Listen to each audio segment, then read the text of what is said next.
अस्सलामुअलैकुम, good morning Pakistan. क्या हाल है, कैसे हैं? ठीक है। मेरे बाल इतने ख़राब बने आज, माशाल्लाह कमाल किया है मेरी मेकअप आर्टिस्ट ने, तो मुझे मेरा मूड ऑफ है बिल्कुल।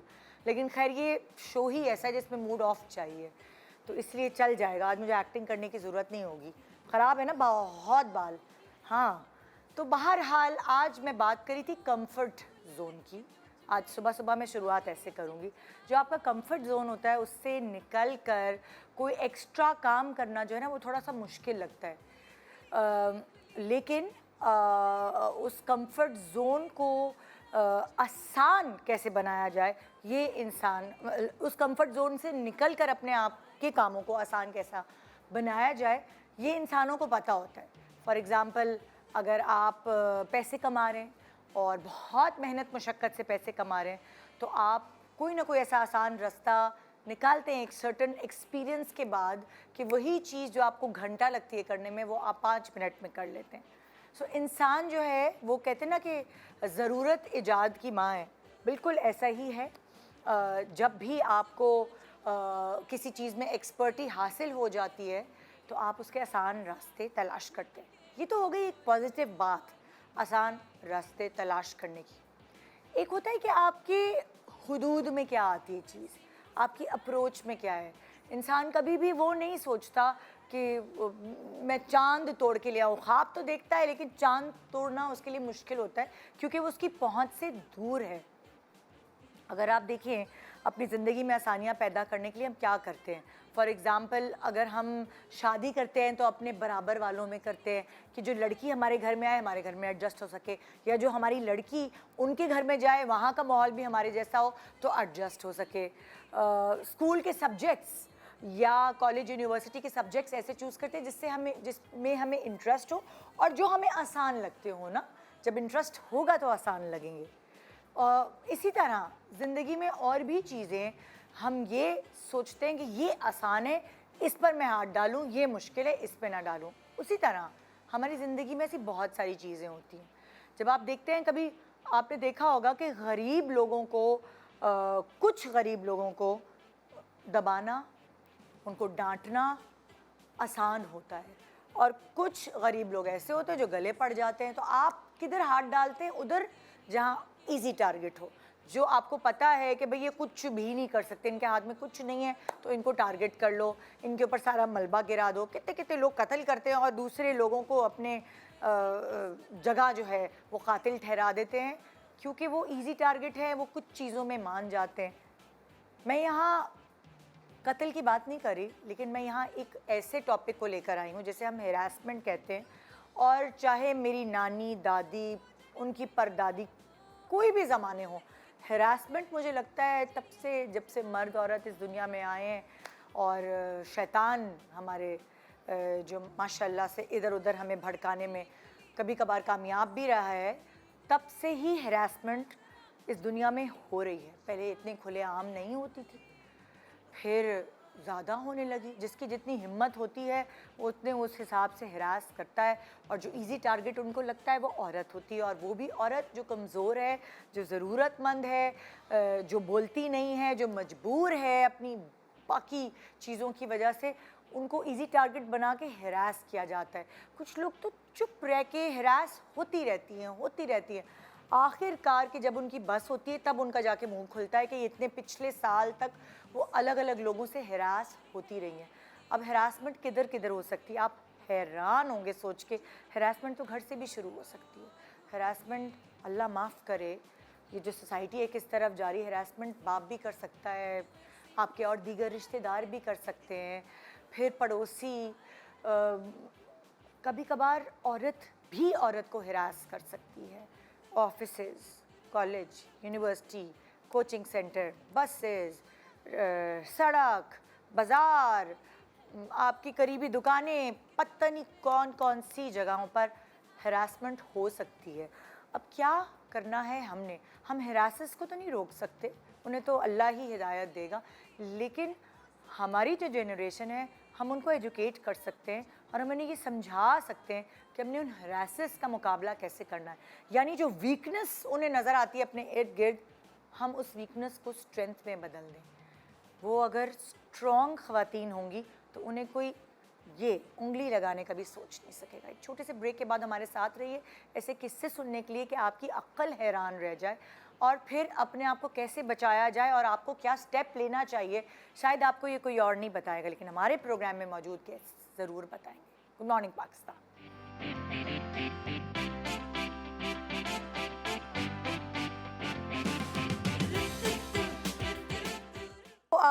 मेरे पास आज जो मेरे गेस्ट हैं, बड़े इम्पॉर्टेंट गेस्ट हैं क्योंकि ये बड़े बिजी होते हैं और बड़े मुश्किल से अपना टाइम निकाल पाते हैं। तो सबसे पहले तो मैं शुक्रगुजार हूँ इनकी। और मेरे साथ मौजूद हैं कामिल आरिफ साहब, जो रिपोर्टर हैं ARY न्यूज़ के और बहुत ही अच्छा बोलते हैं, हर टॉपिक पे इनको अबूर हासिल है।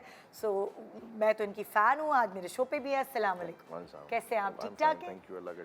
और जाहिर है ख़ातून का होना बहुत ज़रूरी है, और वो भी ऐसे शोबे से जिनके पास रोज़ हरासमेंट्स और बहुत सारे अलग अलग क्राइम्स की रिपोर्ट्स ज़ाहिर है FIRs कटती है, और ये बहुत सारी ऐसी चीज़ों से वाकिफ़ होंगी जो एक आम औरत या आम इंसान इस शहर का या इस मुल्क का वाकिफ़ नहीं।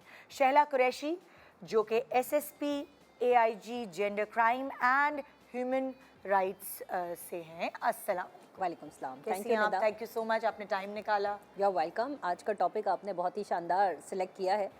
इस हैरेसमेंट से रेलिवेंट लोगों को वाकई में अवेयरनेस नहीं है। इसी बात से शुरू करते हैं कि ह्यूमन डेवलपमेंट इंडेक्स ने एक सर्वे किया था, तो उसमें 59% वुमेन ने कहा था कि हमें हमारा मर्द नहीं मारेगा तो कौन मारेगा। मतलब हमारी एजुकेशन का लेवल ये है कि घर में पिटना, हैरस होना, ये सब मामूल सी बातें हैं ख़वातीन के लिए, और इस पे अवेयरनेस की बहुत ज़रूरत है। तो आज का प्रोग्राम आपने बहुत ही अच्छे टॉपिक के ऊपर आपने एक्चुअली ये चीज़ तो घर से शुरू होती है ना, किया है। जब आपको आपके बड़े आके चुप कराते हैं, बताना नहीं किसी को, एग्जैक्टली, चाहे पिटो या हरास हो, बुरी बात जी। किसी आपके ऐसे करीबी रिश्तेदार ने आपको अगर हरास किया है, तब भी आपकी बड़ी ही जो हमें तमीज़, तहजीब और सिखारे होते हैं, वो आके जब आपके मुंह पे उंगली रख देते हैं कि चुप चुप रहना, सो वो एक चीज़ को नॉर्मलाइज कर रहे होते हैं। औरत की आवाज़ को हमेशा दबा दिया जाता है, ख्वाह वो बच्ची हो। और रिसेंटली मैंने बल्कि लास्ट ईयर मैंने global women development conference attend की थी, तो वहाँ पे भी ये तमाम जो साइड इवेंट्स है उसमें एक हैरेसमेंट भी रखा था। डिजिटल हैरेसमेंट है, वर्क प्लेस हैरेसमेंट है, इनसाइड हाउस हैरेसमेंट है। So there are multiple avenues जहाँ जहाँ औरत को हरासा किया जा सकता है, बच्चों के साथ ज़्यादती की जा सकती है, और वहाँ पे जो आवाज़ है वो दबा दी जाती है। इसी तरह से एक वहाँ पे खातून ने अपना वाक़या शेयर किया। She is from some well developed country. तो उसने बताया कि बचपन में उसका रेप उसके वालिद ने किया था। तो जब वो क्लास 8 की स्टूडेंट थी, तो इस तरह की बहुत सारी इंसिडेंट्स हैं कि शुरू में molestation, harassment, good touch bad touch वाली बात है, और फिर वो बढ़ते बढ़ते किसी घिनौने जुर्म का इर्तिकाब हो जाता है। तो इन तमाम एंगल्स को रखना चाहिए जहन में। आज के प्रोग्राम में हम ज़रूर इस पर भी बात करेंगे, और पुलिस का रिपोर्टिंग मैकेनिज़्म पर भी, और जो इनिशिएटिव्स वर्दी IGP सिंध ने लिए हैं about this sort of incidents, वो भी आपके साथ शेयर करेंगे। कामिल साहब, मैं आपसे बात करूँगी। अभी आप रिसेंटली वीडियो देख रहे हैं, एक वीडियो वायरल हुई हुई है कि एक बच्चे के साथ बाइक पे एक आदमी बैठा हुआ है, और बुर्के वाली औरत को जो रोड पे ज़ाहिर है बाज़ार है या ऑफिस है, वो जा रही है, तो वो लाइक साथ बच्चा बैठा हुआ है। ये चीज़ मैंने कभी भी नहीं ये सिर्फ पहला वाकया नहीं है, ऐसी बहुत सारी CCTV फुटेजेस मौजूद हैं। इसमें रिसेंटली कुरंगी में एक वाकया हुआ था इसी तरीके का, उसमें भी अरेस्ट हुआ। पंजाब से भी फुटेजेस वायरल हुई थी, उसमें भी मुलजिम अरेस्ट हुए। एक्चुअली ये वाकयात हो रहे हैं, और अनफॉर्चुनेटली ऐसे लोग सोसाइटी का हिस्सा हैं। और ऐसे नौजवान मर्द, या आप ये कह लें कि ऐसे मेंटली सिक किस्म के लोग हैं जो इस टाइप फ्रस्ट्रेशन आप कह लें, या आप उसको कुछ भी नाम दे सकते हैं। अगर आप उस पर रिसर्च करने जाएंगे तो उसकी बहुत बड़ी एक डेफिनेशन मौजूद है, जिसमें आपने फ्रस्ट्रेशन बड़ी आसानी से हमने कह दिया एक वर्ड। हर बंदे की बैकड्रॉप के अंदर कोई चीज़ चल रही है। अच्छा, हम जिस सोसाइटी में रह रहे हैं उसमें जो नौजवान हैं वो आजकल मुख्तलिफ प्रेशर्स के अंदर है। अच्छा, ये जो मोबाइल है इसने उसको मेंटली तौर के ऊपर कहीं और पहुंचाया हुआ है। जी, वो अपनी चीज़ें कहीं और लेके चल रहा है। अब आपने देखा कि उसके साथ बच्ची है, बच्ची का मतलब ये है कि वो यकीनी तौर के ऊपर शादीशुदा इंसान होगा। ठीक है, अब इसके बैकड्रॉप में जाएंगे तो उसको ये हरकत करनी नहीं चाहिए, एक मैरिड इंसान को एक बच्चे के साथ होते हुए। लेकिन हमारा मेंटल लेवल इस तरह का हो चुका है कि कई जगह पे कुछ ऐसे मखसूस मर्द हैं जो इस टाइप की हरकतें कर रहे हैं। जैसे कि बहुत सारे आपको शैला बता भी देंगी, बच्चों के साथ ज्यादती के वाकयात रिपोर्ट हुए हैं। तो इस तरह की सोसाइटी के भी लोग मौजूद हैं। अच्छा, अब तो हरासमेंट की डेफिनेशन हम सिर्फ यही लेते हैं कि हमने सीसीटीवी फुटेज देख ली, लड़के ने लड़की के साथ कोई हरास कर लिया, लेकिन हरासमेंट की डेफिनेशन बहुत बड़ी है। हरासमेंट ख़वातीन को भी किया जा रहा है, हरासमेंट मर्दों को भी किया जा रहा है, हरासमेंट बच्चों को भी किया जा रहा है। अब तो इवेंचुअली ख़वातीन की तरफ से भी कहीं कहीं लड़के और मर्द जो है मुतासर हो रहे हैं। बिल्कुल सही। लेकिन हमने हरासमेंट को सिर्फ एक छूने या देखने या जो पुराने हम टिपिकल ज़बान में कहें गली मोहल्लों में बैठ के आवाज़ लगा लेने से इससे लिया हुआ है। ये माशरे का एक हिस्सा है, मेरे ख्याल में बहुत पुराना है। अब जरा आप ये कह लें कि सीसीटीवी कैमरे का दौर है, थोड़ा सोशल मीडिया का दौर है, तो वायरल हो जाती हैं चीज़ें आ जाती हैं, या मोबाइल है तो ख़वातीन खुद बना लेती हैं। जैसे बीच में एक वीडियो वायरल हुई थी, आपने देखा था, वो लड़की ने रिक्शे से जो चलते हुए एक लड़के की वीडियो बनाई जो कि मोटरसाइकिल के ऊपर उसके साथ साथ उसको फॉलो कर रहा था, और वो हरकत भी अजीब कर रहा था, यानी कि शर्मनाक किस्म की हरकत थी। तो इस तरह के लोग भी मौजूद हैं। लेकिन पैरेलल सोसाइटी है, हम क्योंकि पैरेलल बात नहीं करते, इसलिए एक साइड ऊपर चली जाती है, एक साइड नीचे चली जाती है। और ये एक ऐसा टॉपिक है, ये कभी ख़त्म नहीं होगा, किसी नतीजे पे नहीं होगा। मुझे अगर कोई हिरासर पकड़ा जाता है, उसके खिलाफ सबूत मिल जाते हैं, तो पुलिस क्या करता है, उसको कितने अरसे की सज़ा देता है, क्या कानून कवानीन? बेसिकली जो हैरेसमेंट के हवाले से जो कवानीन मौजूद हैं, अगर हम पाकिस्तान में एग्जिस्टिंग लेजिस्लेशंस की बात करें तो पाकिस्तान पीनल कोड के अंदर सेक्शन 509 का इतलाक़ होता है, और इसके अंदर अगर उसमें तमाम चीज़ें साबित हो जाती हैं, एविडेंसेस, चाहे वो किसी भी किस्म की एविडेंस हो, प्राइमरी एविडेंस हो, सेकेंडरी हो, डिजिटल हो, या लेकिन देखें, इससे सज़ा से पहले मैं आपको ये बताना चाहूँगी कि इस जुर्म के अंदर उमूमन हमें इसके शवाहिद नहीं मिलते। मिसाल के तौर पर एक खातून है, उसने कहा कि मुझे एक मर्द ने हैरेस किया, या बॉस ने कहा कि भाई आओ खिड़की से देखते हैं मौसम कैसा है, वो बाहर लेके गया, लेकिन वो उसको अजनबी निगाहों से या अजीब तरीके से उसको वॉच कर रहा है, बजाय मौसम दिखाने के वो खुद उसको देखते, वो अनकम्फर्टेबल फील कर रही है। तो ये साइकोलॉजिकल हैरेसमेंट है, या इस तरह की चीज़ें जो उसको टॉर्चर कर रही है, लेकिन वो एक्सप्रेस भी नहीं कर पा रही, ना भी उसने हाथ लगाया, ना उसको कोई ऐसा फील कर, लेकिन उसको वो अनकम्फर्ट फील हो रहा है, और वहाँ पे उस इन्वायरमेंट में हैरेसमेंट फील कर रही है।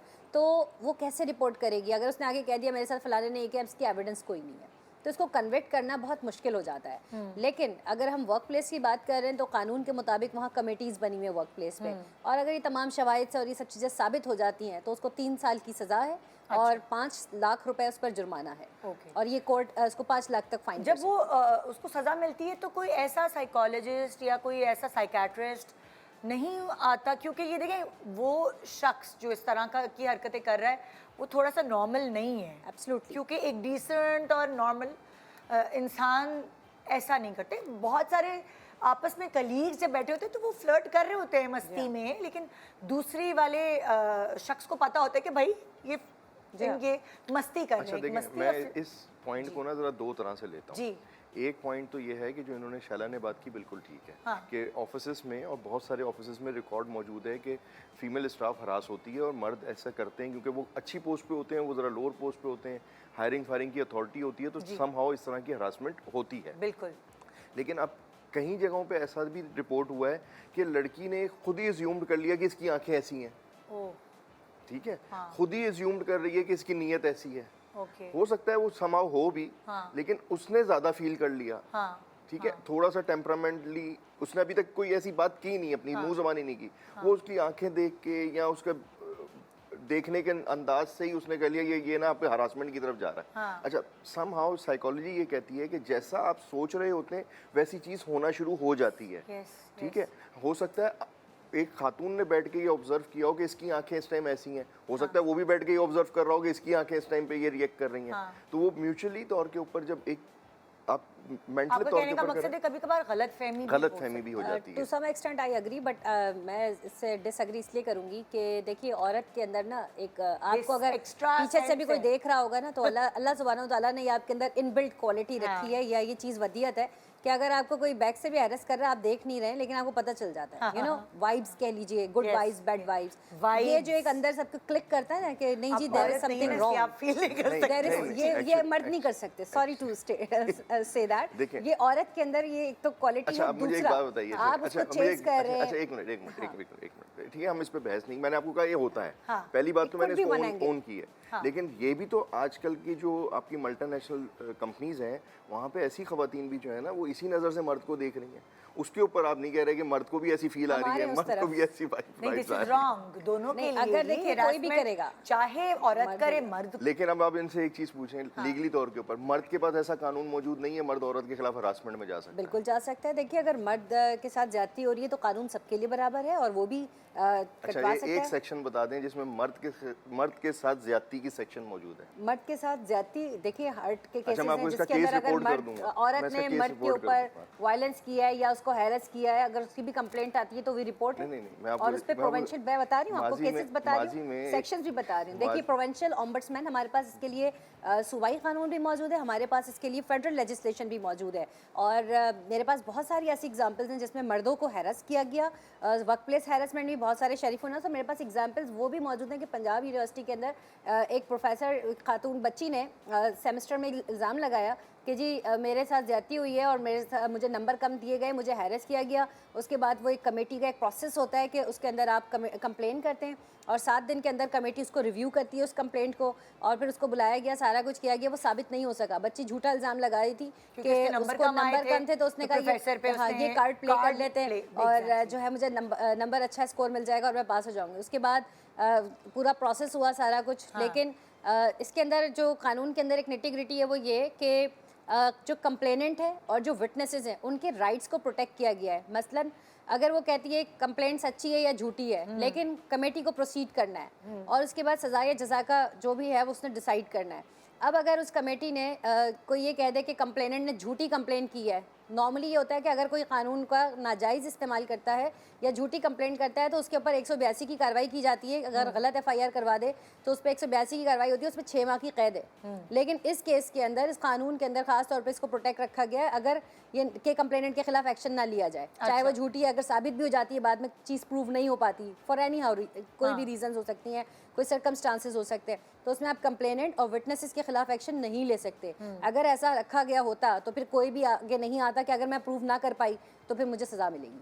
तो इस खौफ से ना विटनेसेस आगे आते ना ही कंप्लेनेंट। थोड़ी सी आप दोनों से गाइडेंस चाहिए होगी, हमारे पास अलग अलग केसेस हैं और वो अगर सुनाएंगी तो थोड़ा सा लड़कियों को क्या मतलब लाइक अगर उनके साथ ये हो तो उनको अपने बचाव के लिए क्या करना चाहिए, ये हम आप दोनों से थोड़ा गाइडलाइंस लेना चाहेंगे। हमारे पास यमुना है और यमुना बताएंगी कि उनके साथ ज़िंदगी में क्या हुआ। जी अस्सलाम वालेकुम यमुना। वालेकुम अस्सलाम। मुझे जो हरास किया गया है वो मेरे अपने नाना ने किया है। हम लोग 5 बहनें हैं। मेरे बाबा की डेथ के बाद दादा दादी ने हमें ये बोल के घर से निकाल दिया था कि हम आपके एक्सपेंस नहीं उठा सकते और आप लोग 5 बहनें हो तो हम आपको रख नहीं सकते अपने घर में, तो लिहाजा आप लोग अपना अलहदगी का देख लो और यहाँ से चले जाओ। मम्मा ने नाना नानी से बात शेयर करी तो नाना नानी हमें अपने घर पे लेकर आ गए थे, हम मम्मा को और हम 5 बहनों को। जब हम नाना के घर शिफ्ट हुए तो माशाल्लाह वहाँ पे खाला भी थी, तीनों मेरी खालाएँ थीं, उनकी शादी नहीं हुई थी।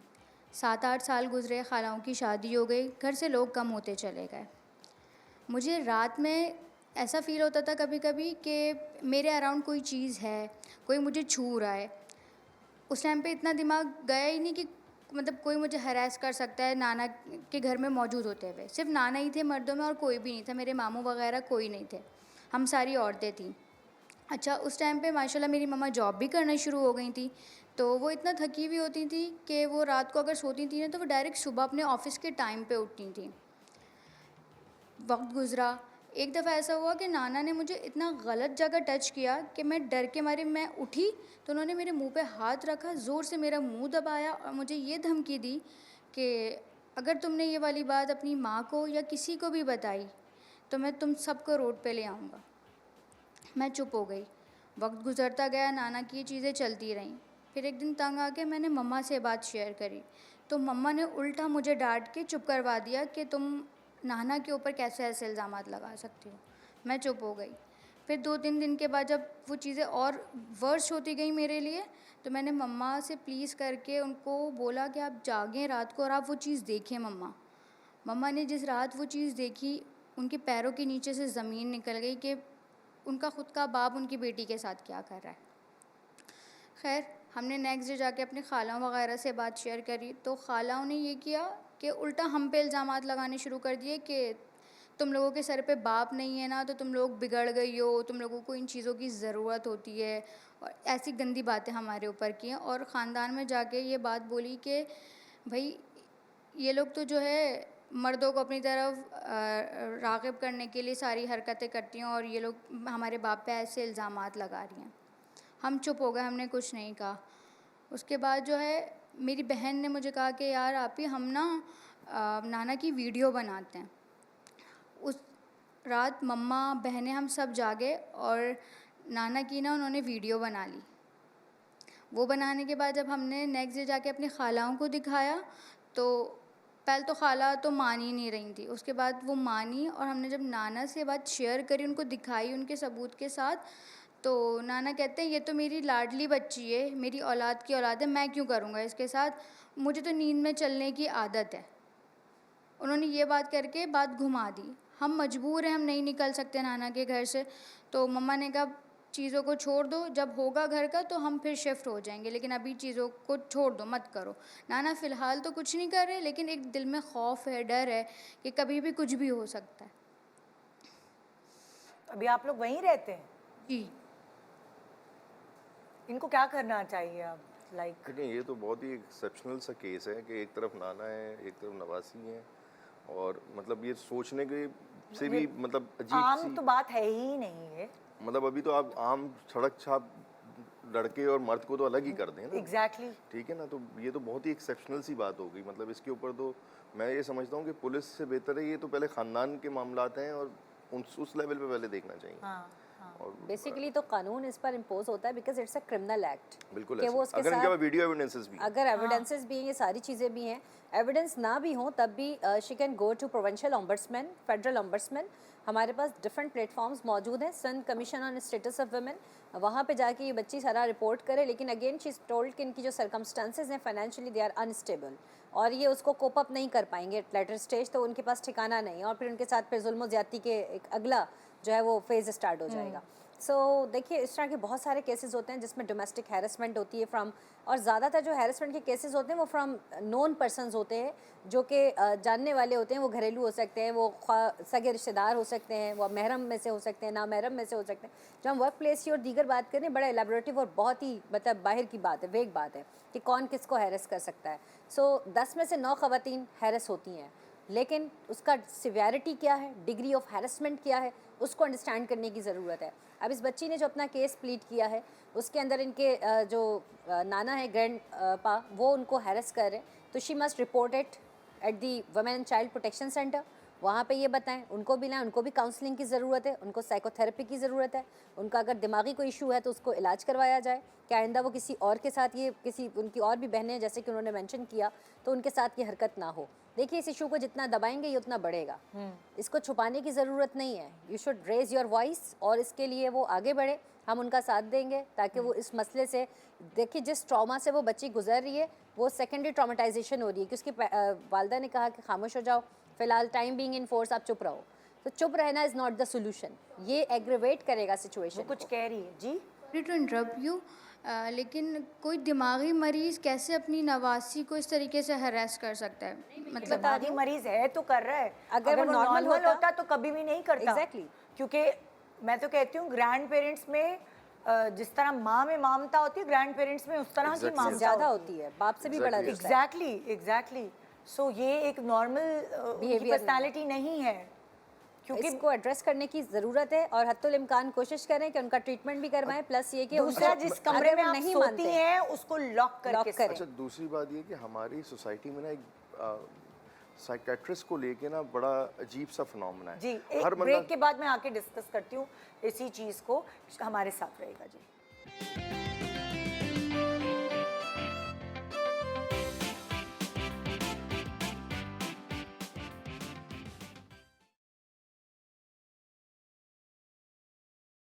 बात करें हरासमेंट के ऊपर, और जाने से पहले आप कमल साहब बात कर रहे थे मैंने आपको कट करके मैं आगे निकली थी, याद है आपको? जी बिल्कुल याद है। मैं कह रहा था कि हमारी सोसाइटी ऐसी है कि आप अगर आप किसी को ये कहें या मुझे भी उसमें कहें कि हर शख्स को साइकेट्रिस्ट को दिखाने की ज़रूरत है, हाँ हाँ ठीक है? लेकिन क्या है कि हम साइकेट्रिस्ट का मतलब लेते हैं पागल हो गया। हाँ। अगर आप किसी को ये पागल बता हो दें, क्या? अगर आप आज मैं किसी को कह दूं कि यार मेरा साइकेट्रिस्ट के पास अपॉइंटमेंट है, मैं ज़रा जा रहा हूँ काउंसलिंग के लिए, तो वो फ़ौरन जो है ना आपको कहेंगे तू पागल हो गया, हाँ ठीक है? हाँ अच्छा, कि ऐसा नहीं है। हर बंदे को कहीं ना कहीं मेंटल प्रेशर्स हैं, मुख्तलिफ प्रेशर्स हैं, उसके लिए किसी ना किसी से उसके को बात करनी है, साइकेट्रिस्ट की ज़रूरत है। हाँ। अच्छा, कुछ जगहों के ऊपर ऐसा है कि माँ बाप की वजह से उसकी इतनी अच्छी बॉन्डिंग नहीं है, तो बच्चा वो अपनी बात को एक्सप्रेस नहीं कर पा रहा, तो मेंटल प्रेशर्स के अंदर आ रहा है, तो उसको एक बंदा चाहिए जिसके साथ वो एक्सप्रेस कर सके। हाँ। अच्छा, साइकेट्रिस्ट क्या करता है? कुछ भी नहीं करता। साइकेट्रिस्ट बैठ जाएगा और आपको सिर्फ सुनता रहेगा। जब आपकी एंजाइटी निकल जाएगी सारी, आप अच्छा फील करेंगे, आप एक हफ्ते के लिए उसके सेशंस हैं, वो सेशन में से कुछ नहीं करता, सिर्फ सुनता है। हाँ। जो दुनिया नहीं सुन रही होती, वो बतौर डॉक्टर बन के सुन रहा होता है। तो हमारी बेसिकली सोसाइटी में ऐसे बहुत सारा एलिमेंट्स हैं कि हम अपने अंदर बातें जमा किए जा रहे होते हैं और उससे हम मेंटल इल हो रहे होते हैं। बिल्कुल। अच्छा, अब वो इलनेस किसी भी लेवल पे चली जाती है, वो बच्चे के हरासमेंट की तरफ चली जाती है, वो माँ के साथ ज्यादती में चली जाती है, वो बीवी के साथ तशद्दुद की सूरत में चली जाती है, वो अपने बच्चों के साथ तशद्दुद की सूरत में चली जाती है, वो रोड पे जाएगा, हो सकता है किसी मर्द के साथ लड़ जाए, हो सकेगा उसको कुछ नहीं होगा, ज़बरदस्ती मोटरसाइकिल किसी के साथ मार के लड़ना शुरू कर देगा। तो हम बेसिकली साइकेट्रिस्ट की बड़ी ज़रूरत है। अच्छा, मैं आपको एक बात बताऊं कि हम माजी में, मैं जिस ऑर्गेनाइजेशन में बहुत साल पहले काम कर रहा था, वहाँ पे स्टैंडर्ड एसओपी रखी गई थी कि ऑफिस में एक साइकेट्रिस्ट हायर कर दिया था। अच्छा, आजकल स्कूल्स में है अच्छा, यही वाली बात जो आप बता रहे हैं, आजकल स्कूल्स को ये बात समझ आ गई है, क्योंकि गिराएं उलझती जाती हैं। Exactly. अगर आप बचपन से ही जड़ को पकड़ लें कि ये बच्चा क्लास में ऐसा क्यों बिहेव कर रहा है, इसको काउंसलर के पास हफ्ते में एक दफ़ा जाने की ज़रूरत है, सो ये गिराएं उलझेंगी नहीं और बहुत सारे बच्चे बिगड़ने से, एक अडल्ट बनने से पहले आज सुधर जाएंगे। आपको पता है इतने साल हो गए हमारे हाँ। पास, पुलिस में कानून साजी हो गई, बहुत अच्छा हुआ, सजाओं की बात हो गई, बहुत अच्छा हो गया, असेंबली में बात हो गई हरासमेंट की, बहुत अच्छा हो गया, लेकिन नेशनल लेवल के ऊपर हमने साइकेट्रिस्ट हायर नहीं किए। हाँ। आज भी पुलिस के पास ऑफिशियल साइकेट्रिस्ट नहीं है। हाँ वी हैव अच्छा। जो है एसएसयू के अंदर हमारे पास SSU में ना, साइकेट्रिस्ट, लेकिन वैसे पुलिस का ही थाने के यूनिट लेवल है। पे SSU थाना लेवल पे हमें कर तो नहीं पता सकते नहीं। आप, बिल्कुल और उस थाने के लेवल, grassroots डिस्ट्रिक्ट नहीं लेवल हो पे तो सकता। करें ना, लेकिन डिस्ट्रिक्ट लेवल पे तो। ऑर्गेनाइजेशनल लेवल पे there is a psychiatrist once there is any need. Basically इसके investigation अलावा के हमारे अंदर पास होना चीफ जो हमारे पास सीपीएलसी है, उसके वहाँ पे भी जो उन्होंने रखे हुए हैं, हमारे पास अगर ज़रूरत होती है वो आते हैं। सेकेंडली हमारे पास लीगल एड सोसाइटी की तरफ से मुख्तलिफ थानों को हमने जो है वो मॉडल पुलिस स्टेशन के तौर पर वहाँ पे बनाया हुआ है, और अगर इस तरह के कोई इश्यूज़ होते हैं तो हम वहाँ रेफ़र करते हैं। सिर्फ ये पुलिस के लिए नहीं है बल्कि अवामुन नास के लिए भी हैं। जितनी भी अग्रीव पार्टीज़ ग्रीवेंसेस लेकर लोग हमारे पास आते हैं, हमने बल्दिया पुलिस स्टेशन को बनाया, बोट बेसन को बनाया, और हमारे पास डिस्ट्रिक्ट सेंट्रल में लियाकताबाद को, वहाँ पे हमारे पास साइकोलॉजिस्ट विजिट भी करती हैं हफ्ते में 2 दिन, और अगर किसी को कोई इश्यूज़ होते हैं तो उनको हम council free psycho social support देते हैं। अब मैं दूसरे केस की तरफ चल रही हूँ, वही आप लोगों की गाइडलाइंस चाहिए होंगी। मेरे साथ इरम है यहाँ पे, और इरम आप क्या शेयर करना चाहेंगी? अस्सलाम वालेकुम। वालेकुम अस्सलाम। जी, मैं एक ना निजी कंपनी के ऑफिस में जॉब करती थी। थोड़ा सा आपने इरम जोर से बोलना है। मैं एक मेरे जो निजी मेहमान कंपनी हैं- के ऑफिस में जॉब करती थी। हम 6 लड़कियां और 6-7 हम लड़के थे वहाँ पे। बहुत अच्छा हमारा सारा काम था। कुछ टाइम अच्छा गुजरने के बाद हमारे जो बॉस थे, उनकी नीयत में ना फतूर आना शुरू हो गया। वो आते थे हमारे पास, खड़े हो जाते थे और कहते थे कि ये क्या कर रही हो, कैसे कर रही हो, पहले सारी लड़कियों को। फिर वो आहिस्ता आहिस्ता वो मेरी तरफ आना शुरू हुए और आके मुझे कहने लगे कि ये किस तरीके से काम कर रही हो, ऐसे नहीं, फाइल को इस तरह करो। मैंने कहा सर ये सही है, लेकिन बॉस थे, उनसे मैं कुछ कह भी नहीं सकती थी। एक दिन ऐसा हुआ कि मैं काम कर रही थी और आके वो मेरे पीछे खड़े हो गए और कहने लगे ऑफिस में आओ। मैं उनके ऑफिस गई और कहने लगे फ़ाइल पूरी बनाओ और मुझे जल्दी से दे दो। मैंने कहा ठीक है। मैं काम कर रही थी तो एकदम पीछे से आके मेरे शोल्डर पे उन्होंने हाथ रख दिया, और हाथ रखने के बाद मैं एकदम से घबरा गई। मैंने कहा सर आप ये क्या कर रहे हैं? तो कहने लगे काम करो जल्दी ना और ये फ़ाइल पूरी कंप्लीट करो। फिर मैं काम करना शुरू हो गई। मैं डर भी गई, एकदम घबरा गई, लेकिन मैंने कुछ कह नहीं सकती थी, बॉस थे। बस मैंने इतना ही कहा कि सर प्लीज़। तो कहने लगे जल्दी करें। फिर उन्होंने सेकंड डे मैं जब दोबारा ऑफिस गई, इसी तरीके से दोबारा उन्होंने यही हरकत की और आके उन्होंने, मैं काम कर रही थी तो मेरे हाथ के ऊपर अपना हाथ रख दिया। जब भी मैं बहुत घबराई और मैंने अपना हाथ पीछे किया, मैंने कहा सर प्लीज़ आप इस तरह ना करें, वरना ये कि मैं काम नहीं कर सकूँगी ना। तो कहने लगे कि काम करें आप अपना, वरना मैं आपको नौकरी से निकाल दूँगा। मैं बहुत परेशान हुई। मैंने कहा अगर मैं नौकरी से निकल गई तो मैं क्या करूँगी, नौकरी मिलना भी इतना आसान नहीं है। फिर मैं काम करती रही, वो मुझे हरासा करते रहे, डे बाय डे करते रहे। मैं अपने वक्त को गुजारती रही। लेकिन एक दिन ऐसा हुआ मेरे साथ कि वो एकदम आए और आके बिल्कुल ही मेरे दुपट्टे को बिल्कुल हटाने की उन्होंने जो कोशिश की, तो मैंने कहा सर आप ये क्या कर रहे हैं। तो मैंने ज़रा ऊंची आवाज़ से बोली, शोर जैसे मैंने करना चाहा। तो मुझे कहने लगे अगर तुमने शोर किया तो अच्छा नहीं होगा, मैं तुम्हें यहाँ ऑफिस में जो है ना बदनाम कर दूँगा कि तुम ख़राब हो, तुम गलत हो ना। वो मुझ पे इल्ज़ाम लगाने लगे। मैं बहुत परेशान हो गई। मैंने गुस्से में अपना बैग उठाया और मैं वहाँ से, क्योंकि मुझसे बर्दाश्त नहीं हो रही थी ये चीज़, मैं निकल के वहाँ से चली गई।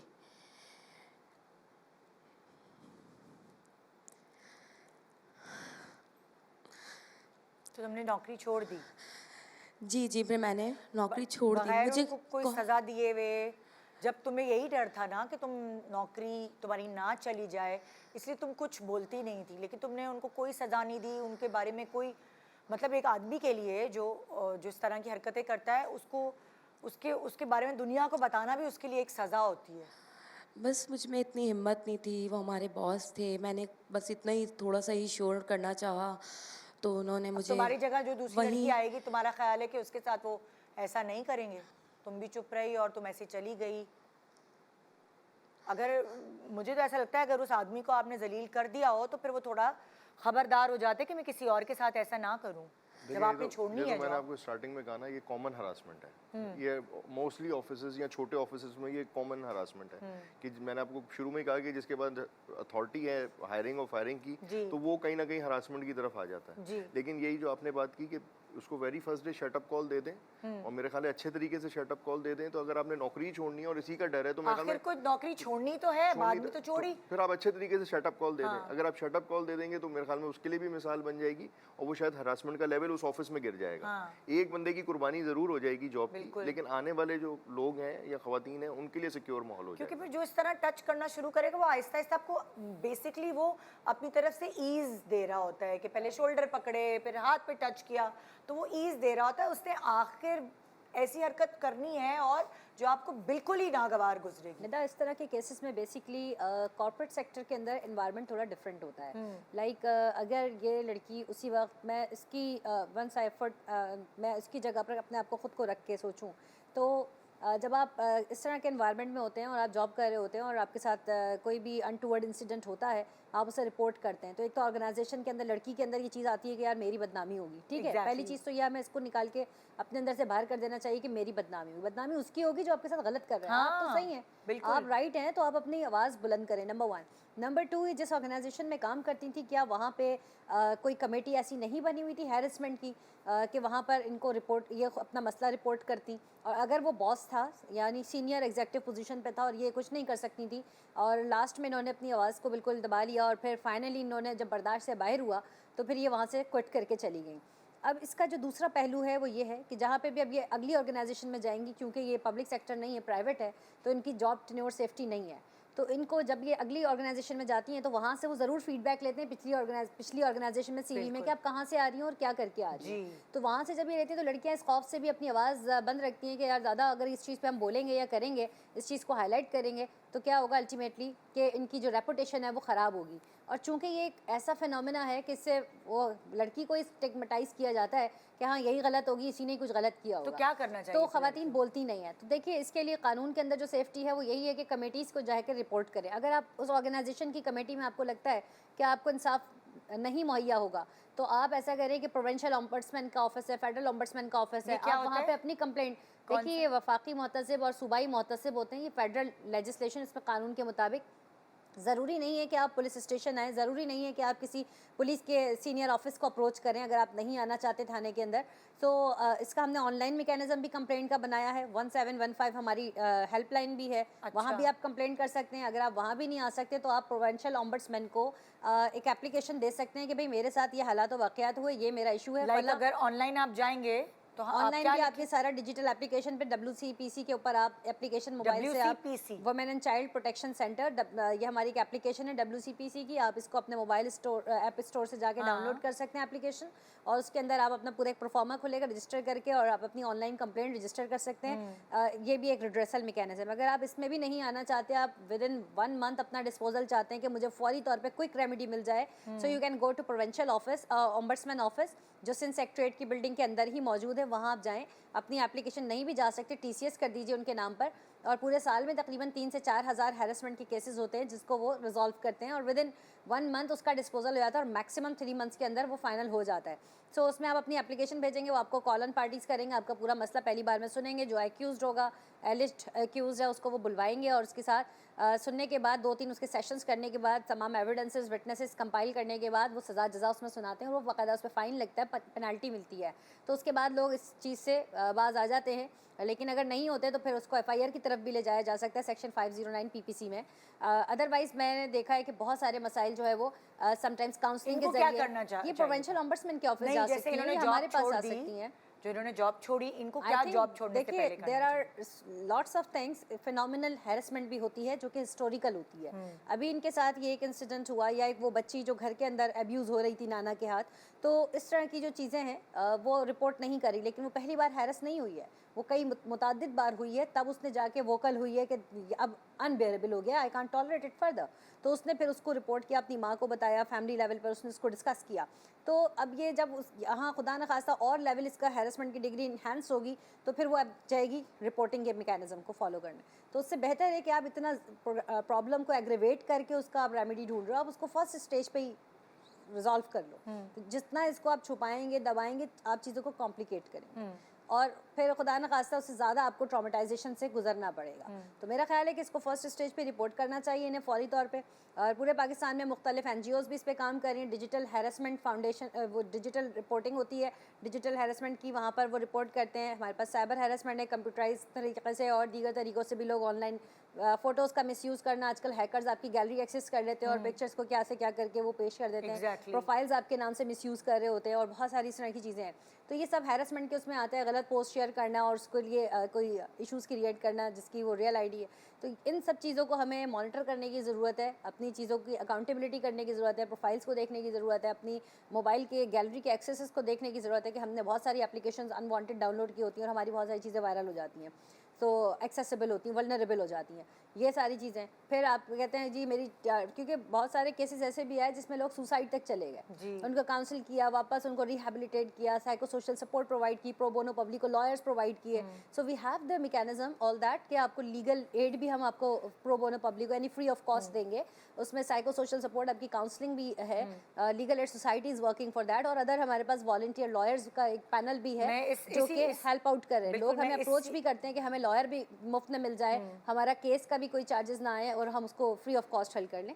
सो सॉरी मैं आपको थोड़ा सा वो दूंगी इस हवाले से। कमल साहब आप क्या कहना चाहते हैं? देखिए जो उन्होंने बात की है तो बिल्कुल ठीक है ना, कि आप अगर आपने इस चीज़ को फेस करना नहीं है तो आपको रिपोर्ट करना है, और रिपोर्ट नहीं करना तो पहले अगर आपका एक बॉस कर रहा है तो अगर उसके ऊपर कोई बॉस है तो आपको वहाँ रिपोर्ट करना है, ठीक है ना। पहला स्टेज तो ये है, पहली स्टेज तो ये है कि अगर एक बंदे ने हरास किया और उस ऑफिस में दूसरी हायरार्की मौजूद है सीनियर्स की, तो आपको पहले उनको बताना है। अगर आपने उनको नहीं बताना तो उनके जो सेकंड है, जो सीनियर है, उनके जो सेकंड है, आपको उनको बताना है, ताकि वो पहले तो कोई तो उसको शट अप कॉल दे। और मैंने आपको कहा ये तो एक कॉमन सी बात है। अच्छा, इसी तरह की ये आज से नहीं है, ये पुरानी है। जब खवातीन बहुत कम जॉब करती थी, रेशो बहुत कम था, अब तो खवातीन का रेशो बहुत ज़्यादा है, मतलब आपको हर ऑर्गेनाइजेशन में खवातीन काम करते हुए नजर आएंगी। ये हरासमेंट पहले बहुत ज़्यादा थी, अब थोड़ा रेशो गिर गया है इसका, है ज़रूर, ग्रुप बना लेंगी, नहीं, एक थोड़ा सा क्योंकि डर होता है। नहीं, एक और पहले तो देखें ना, एक ऑफिस में 4 मर्द होते थे तो एक खातून होती थी। बिल्कुल। अब तो मतलब खवातीन का रेशो भी ज़्यादा है। बिल्कुल। बैंक्स में भी आप देख लें तो पहले एक खातून रिसेप्शन पे बैठी होती थी तो 10 मर्द या 20 मर्द काम कर रहे होते थे, बिल्कुल। उसमें से 4 मर्द जो है उसको हरास कर रहे होते थे। हाँ, ठीक है ना, लेकिन अब क्योंकि खवातीन का रेशो बढ़ गया है, फिर दूसरी बात ये, खवातीन को अपनी बात करनी आ गई है, लोग बात कर सकते हैं। देखिए कुछ खवातीन की पर्सनालिटी ऐसी है कि लोग डरते हैं उनसे, अच्छा। मतलब सोच भी नहीं सकते उनको हरास करने ऐसी का। है, अच्छा। मगर कुछ लड़कियां इतनी सॉफ्ट स्पोकन और इस तरह की Submissive होती होती है। अच्छा, सबमिसिव। इसका एक और साइड भी है। जी। दरअसल वो खवातीन थोड़ा सा डिसएग्री करती हैं इस बात के ऊपर। कुछ खवातीन ऐसी हैं जो आप ये समझ लें कि अपने ऑफिस में बॉसेस को इस प्रेशर में ले लेती हैं कि मैं तुम पे हरासमेंट का एलिगेशन लगा दूंगी, सो एंड सो कर दूंगी, तो इस तरह के केसेस भी हैं। लेकिन ये पैरेलल चीज़ है, दोनों लेकिन चीज़ें हैं, दोनों देखिए। चीज़ें आते हैं इस तरह के भी केसेस हैं जिसमें खवातीन ने मैं ब्रेक पे जाऊं, फिर ब्रेक से ब्लैकमेल करने के लिए या कोई अनड्यू फेवर मांगने के लिए हैरेस करती हैं, तो there are other side of the बिल्कुल। कॉइन, वो भी दोनों exist दोनों साइड हैं स्टोरीज, जाहिर है। छोटे से ब्रेक ले रहे हैं, ब्रेक के बाद हम वापस आएंगे और आपको मज़ीद इन्फॉर्मेशन देंगे, बल्कि थोड़ी सी टिप्स देंगे इन दोनों की मदद से कि अब आपको नेक्स्ट स्टेप क्या लेना है ज़िंदगी में। Good morning.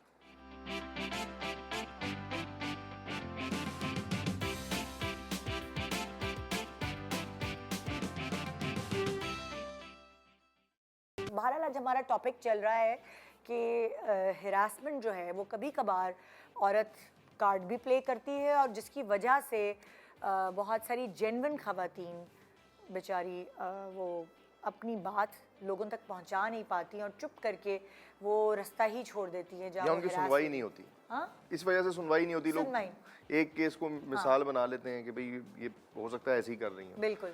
हम ब्रेक में यही बातें कर रहे होते हैं कि कभी कभार जेन्युइन नहीं होते लोग, और जो जेन्युइन होते हैं वो ऐसे ड्रामेबाज लोगों की वजह से फंस जाते हैं। मैं अगले केस की तरफ चलूँगी जी। मेरे साथ इस वक्त मौजूद हैं सायरा, और सायरा क्या कहेंगी? अस्सलाम वालेकुम जी वालेकुम अस्सलाम। जी, आज जो मैं आप सबको बताने थोड़ा सा जा जोर रही से हूँ, सायरा। आई एम सॉरी, बहुत मुश्किल है बोलना, लेकिन हमारे मेहमानों तक आपकी आवाज़ नहीं पहुंच पाएगी फिर। बस आज जो मैं आप सबको बताने जा रही हूँ वो मेरी बेटी से जुड़ा है हादसा। और जो है आपकी कि बेटी से? जी, मेरी बेटी से। इस बात को जो है कि 1 साल हो गया, मगर मेरी बेटी अभी तक उस हादसे को नहीं भुला सकी है।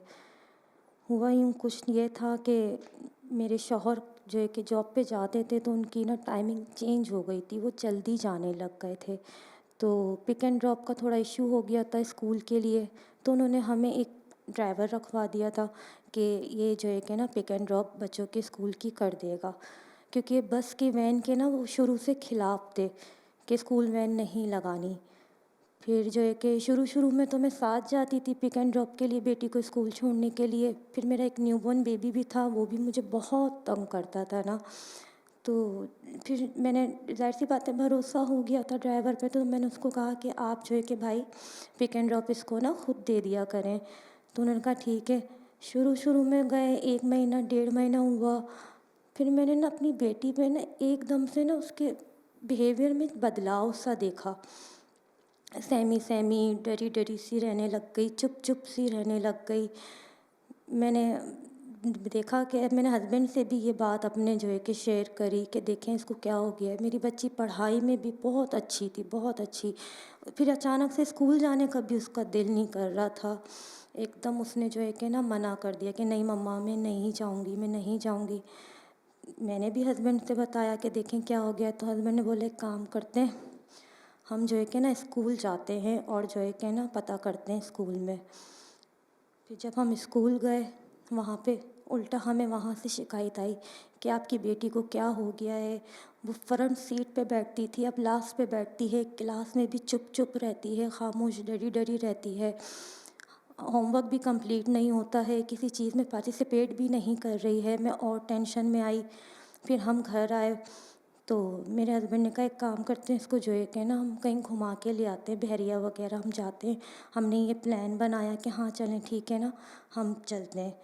तो जिस दिन हमें जाना था उस दिन मेरे हस्बैंड की ना कमर में थोड़ा दर्द था, तो उन्होंने कहा कि मैं ड्राइव नहीं कर सकूँगा, एक काम करो ड्राइवर को ले चलते हैं साथ, ड्राइवर जो है कि ड्राइव करेगा।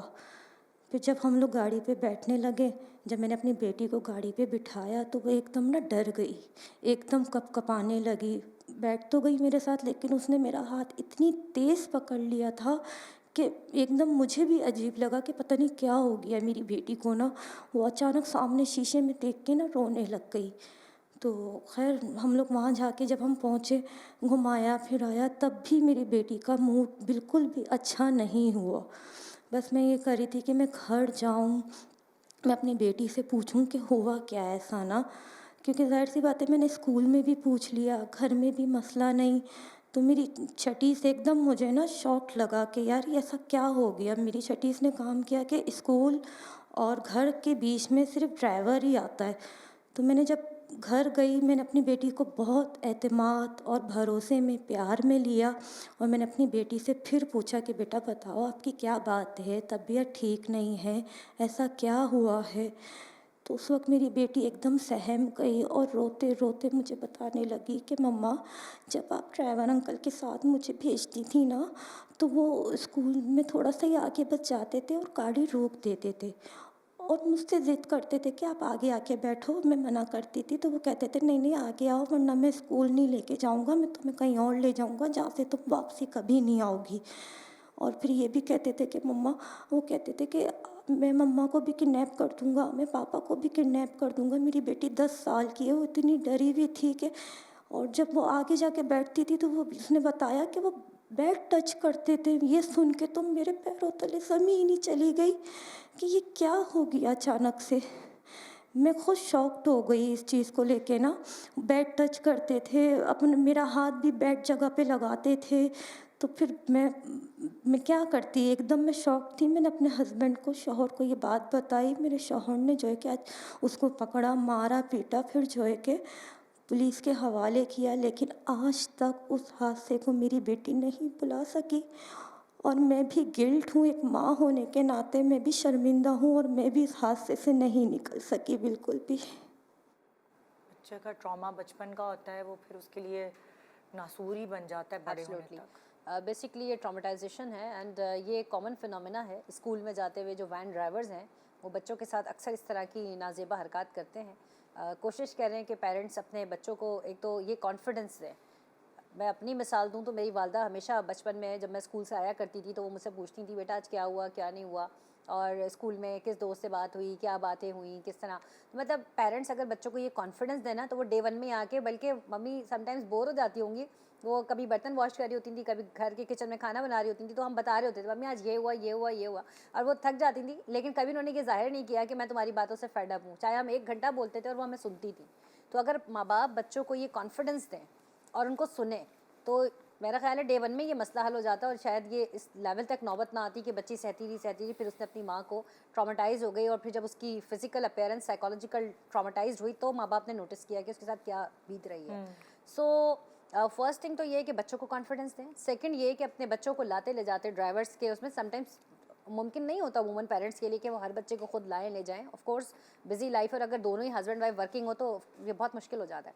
लेकिन ऑफ एंड ऑन अपने बच्चों पर चेक रखें, कभी खुद चले जाएं उस वैन में, कभी बच्चों के साथ जो है वो टाइम गुजारें। और वैन नहीं, प्राइवेट ड्राइवर्स ड्राइवर्स होते हैं एग्जैक्टली गाड़ी में तो जो प्राइवेट ड्राइवर था उसकी वजह से ये प्रॉब्लम और समझदार लोग वैन ड्राइवर से फिर भी बचत हो जाती है, बहुत ज़्यादा बच्चे होते हैं बिल्कुल। और जो प्राइवेट सोलो बिल्कुल गाड़ियाँ जा रही होती हैं, घर की गाड़ियाँ, उसमें ड्राइवर तो अमूमन, और ड्राइवर को हमेशा 2-3 महीने के बाद चेंजिंग आपको करनी चाहिए। एक ही बंदे को मुश्किल भी हो जाता है, लेकिन इसका हल ये है कि लाइक फॉर एग्जांपल हर कोई तो हर चीज़ अफोर्ड नहीं कर सकता, लेकिन जैसे मैं भी वर्किंग और मेरे हस्बैंड भी वर्किंग थे तो हमारे बच्चों के साथ हमेशा एक मेड होती थी, लेना स्कूल से और छोड़ना जो मैंने कभी अकेले किसी आदमी ड्राइवर जो मेल ड्राइवर होते हैं उसके साथ नहीं भेजा। हमेशा मतलब लाइक प्रिकॉशंस है जो आप या कोई नानी है या दादी है या घर में कोई आपका कोई ऐसा है शख्सियत जिसको आप बच्चों के साथ बिठा के, या माँ छोड़े, या मतलब ये अक्सर घरों में मैंने देखा है कि जॉब करने वाली भी ख़वातीन होती तो वो बारी बांध लेती हैं कि मियाँ छोड़ेंगे तो जो लंच टाइम में वो ड्रॉप कर लेंगे। बहुत सारे ऐसे लोग। अच्छा, इसमें सबसे पहली बात जो इन्होंने की वो वैलिड है कि बच्चे को आप ये कॉन्फिडेंस दें कि वो वेरी फर्स्ट डे आपको बताए। बिल्कुल, मतलब सबसे पहली बात तो ये है कि और दूसरी बात ये कि स्कूल की जो कवानीन है जो हुकूमत बनाती है या प्राइवेट स्कूल एसोसिएशन का इदारा बना हुआ है, जी। उसमें मैं ये समझता हूँ कि जो स्कूल वैन्स हैं उसके अंदर कैमरा सिस्टम होना चाहिए, क्योंकि उसमें बच्चे आते हैं। हाँ। तो बच्चों का कैमरा सिस्टम होना चाहिए और उसके कैमरे का एक्सेस या तो स्कूल अपने पास रख ले या तो आजकल वाईफाई के से कनेक्टिंग कैमरे आ जाते हैं, बल्कि कनेक्शन आ जाते हैं। आजकल इस तरह के भी तो आते हैं कि पेरेंट्स के जी, मोबाइल बिल्कुल। पर भी वो ऐप बिल्कुल। में तो आ कर सकते सकते हैं। अच्छा, और ये बड़ा चीप सा वो है फार्मूला, कोई इतना महंगा नहीं है कि 3-3.5 हजार रुपए के होते हैं। चले आप 10 बहुत रुपए सारी के माओं ने साथ। घरों में लगाया होता है कि हम ऑफिस में हैं, पीछे बच्चे क्या कर देख रहे हैं, मेड सकें। उनको किस तरह पाल रही तो है। मेरा ख्याल ये है कि स्कूल को ये लागू कर देना चाहिए कि जी। वैन के अंदर बच्चों वाली साइड पे भी कैमरा लगा होगा और बाहर वाली साइड पे भी Exactly, कैमरा लगा होगा। तो exactly. मतलब आप अपने बच्चे को घर से लेके स्कूल तक तो ट्रैक कर रहे हैं ना, बिल्कुल। ठीक है ना। अच्छा, इसी तरह से स्कूल की क्लासेस का भी एक्सेस होना चाहिए पेरेंट्स के पास। अगर नहीं है तो वो पर डे की वीडियो आपको स्कूल सेंड कर दे। जब आप पे कर रहे हैं तो आपको आप ये राइट रखते हैं कि आप अपने बच्चे को वॉच करें, देखें, बिल्कुल, ठीक है। या एक आईपी दे दें, आप अपने बच्चे को कंप्यूटर पे डालें, देखें। और स्कूल का एक एक कॉर्नर जो है कंप्यूटराइज और कैमरे के साथ होना चाहिए, जो कि अमूमी स्कूलों में आज भी नहीं है। नहीं है, अच्छे स्कूल कवर कर रहे हैं, बहुत से स्कूलों अच्छे स्कूलों में भी नहीं अच्छा है। क्लासेस में भी नहीं है। हाँ, जबकि वो क्लास ये में कहते हैं कि फिर माँ बाप बहुत तंग करेंगे कि नहीं, हमारे चले- बच्चे के साथ ये क्यों हुआ, चले वो पढ़ नहीं रहा था। चले हमें एक्सेस ना दें, आप अपने पास रखें। जब मुझे कोई रिजर्वेशन हो मैं स्कूल जाके देख तो सकूं। बिल्कुल, आप महीने तक की 2 महीने तक की उसकी रिकॉर्डिंग रखें, मैं फलां दिन की जाके डेट से बोलूं भाई मुझे दिखाएं।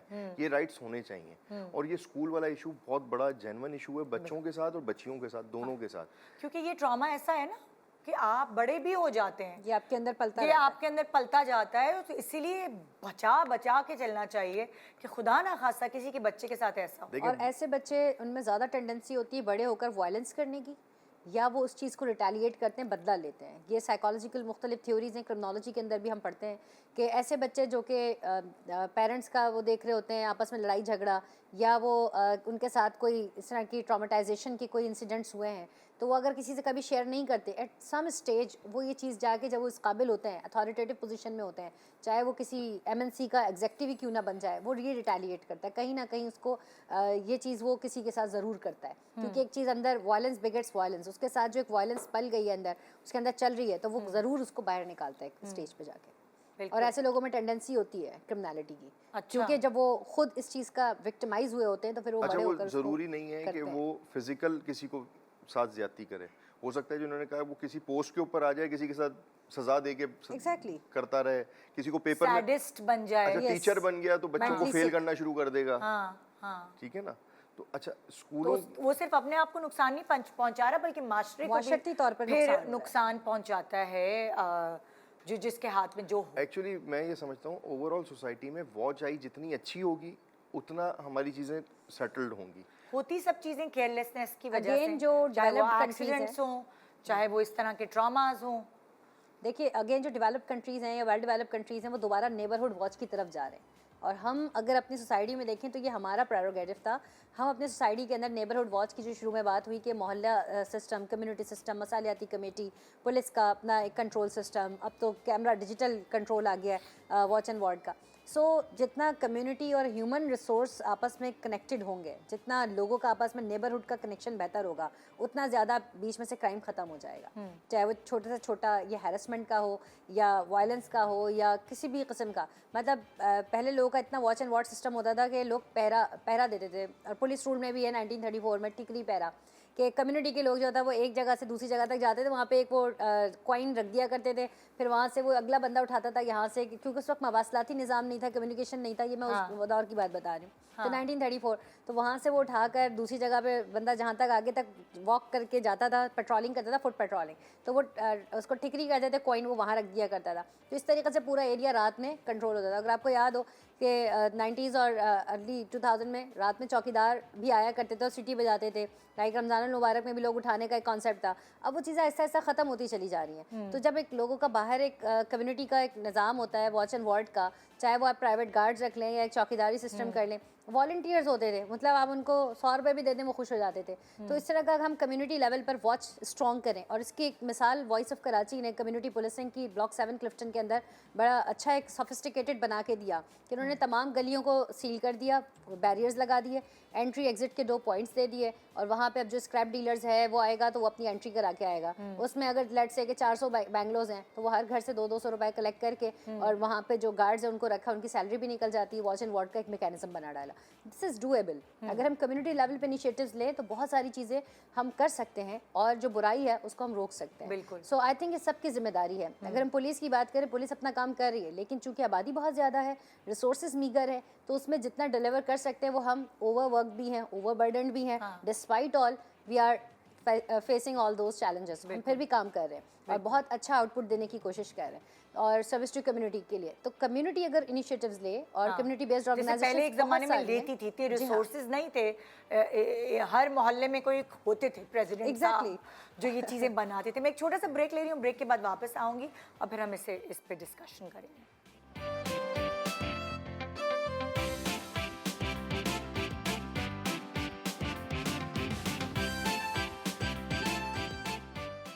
हमारे साथ शैला कुरैशी और कामिल आरिफ साहब मौजूद हैं और हम डिस्कशन कर रहे हैं डिफरेंट किस्म की हरासमेंट्स के ऊपर और उससे थोड़ा सा बचने के तरीक़ेकार। ये नेक्स्ट स्टोरी क्या है आइए जानते हैं।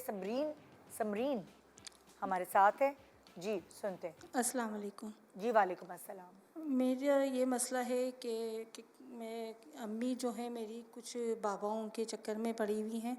घर में कोई मसले मसाइल हों या ससुराल में कोई लड़ाई झगड़े हों तो वह फ़ौरन बाबाओं के पास चली जाती हैं। अच्छा, जो भी घर के काम हो, कोई मुश्किल हो, जी हाँ, बाबा वो के बोलना पास ही चली चाह रही। जाती हैं। मेरी उम्र निकलती जा रही थी, मेरी शादी नहीं हो रही थी, तो अम्मी ने कहा कि चलो मैं बाबा के पास लेके जाती हूँ, वहाँ पे मसाइल निकलेंगे।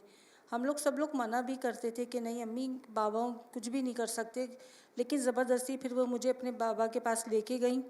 वहाँ पे उन्होंने दिखाया, उन्होंने कहा इन पे बंदिश हुई हुई है, तो बंदिश हुई हुई, इनका इलाज होगा 1 हफ़्ते का। तो फिर मैं घर आ गई, फिर मैंने भाई से भी बोला, अम्मी सबसे बोला कि मैं नहीं जाऊंगी। तो फिर दूसरे दिन लेके गई बाबा, क्या वो दम करते हैं अपने तरीके से। तो अम्मी को मुझे कहा कि आप यहाँ बैठे, और मेरी अम्मी को बाहर बिठा दिया उन्होंने। तो उनके पास कुछ छुरियाँ थीं, किस तरह थीं, वो इस तरह छुरियों से मुझ पे दम करते थे ना, तो मुझे अच्छा नहीं लगता था कि कह रहे नहीं इसी से दम होगा, और आप जो है ना खामोश होकर बैठ जाएं, इसी तरह होगा। फिर मेरी अम्मी को बुलाया, उन्होंने कहा इनके ऊपर बहुत ज़्यादा सिपली हुई हुई है और इनके 1 हफ़्ते का इलाज होगा, ये आपको आने को मना करेगी, आप इनको लेके आना है। ये आपको मना भी करे तो, लेकिन इलाज होगा तो आगे इनके रिश्तों के लिए आसानियाँ होंगी। तो फर्स्ट डे भी ऐसे ही होता रहा, थर्ड डे भी ऐसे ही रहा। तो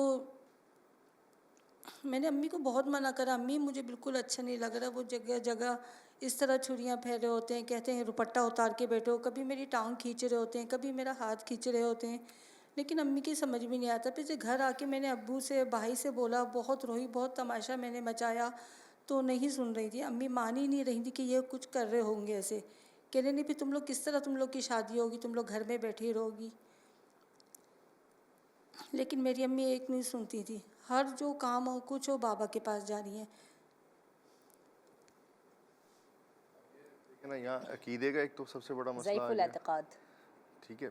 फिर दूसरी बात ये है कि वालदा ही अपनी बच्ची को हरासमेंट करने के लिए भेज रही हैं एक तरह से कि भाई आप हरास वो कर रहा है तो करने दें। और सबसे बड़ी बात है कि ऐसी जगह के ऊपर जहाँ पे वो खुद भी पता नहीं कौन है क्या है। और दूसरा, अगर दुआएं उनकी तरफ से आप मंगवा रही हैं या तो उनकी खुद की नहीं हो जाती, वो ऐसे गंदे इलाके में ऐसे गंदी जगह पे बैठे हुए होंगे। देखें ठीक है, रूहानी इलाज होते हैं, लेकिन रूहानी इलाज करने वाले आपको अलग से पता चलते हैं। हाँ, ठीक है, लेकिन ये कि ये जो गली मोहल्ले में बाबा कल्चर है ना पाकिस्तान में, या ये आस्ताना कल्चर जो है कह लें आप, इसने तो तबाह किया हुआ सोसाइटी को, तबाह मतलब किया। लाइक इसके ऊपर पड़ोसी मुल्क में तो लेजिस्लेशन हो रही है, हमारे यहाँ पे भी लेजिस्लेशन करने की अशद ज़रूरत है।